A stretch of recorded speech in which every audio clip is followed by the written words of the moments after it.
If your ex told you that you were the one, but they need time to figure themselves out, watch this video. So you probably noticed that your ex never took anyone else to meet their family.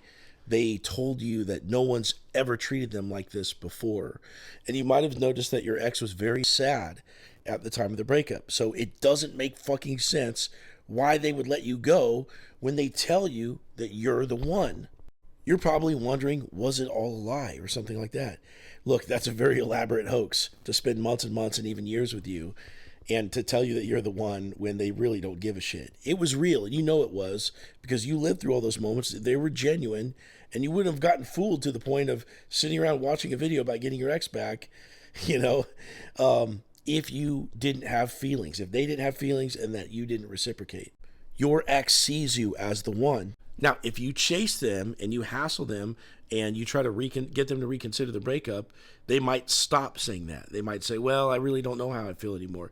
But that's only because you're making attraction mistakes and you're changing the narrative by trying too hard.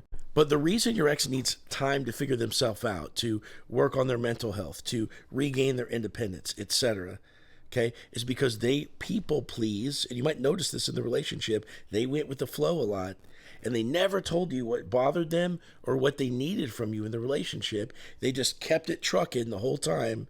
They sucked it up the whole time, and probably that's exactly the way that they were raised, to ignore their feelings and to just keep going no matter what. So what inevitably happens in a case like this is that your ex loses their sense of autonomy, their identity, and their independence is really important to them because they grew up with childhood neglect in most cases.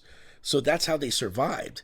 And because they don't know how to communicate that well, you know, they're not solving the issues in the relationship. They kind of lose themselves over time to the point where they get so overwhelmed and they don't know how to fix this because they weren't communicating. They're not going to solve the mountain of issues if they weren't going to do it like at the little level, right? That they break up with you even though they really don't want to. And you say, look, I can help you through this. We can go through this together. No, they feel bad because they're not putting in the same amount of effort that you are. And they feel oppressed by the situation. They feel compelled to people please you. And you could say, well, look, don't do that anymore. Okay, well, tell a fish not to swim anymore. You know, that's how they're wired. So this is why your ex is saying, hey, you're the one. Maybe not right now, but I can't say never in the future. You need to go into no contact at a time like this. And there's a certain way to do it that guarantees getting your ex back faster than any other thing. And if you want some help in this process, click into my profile, click this link, set up a call with me or apply for my coaching program, and I'll handhold you through every step of the way of getting your ex back.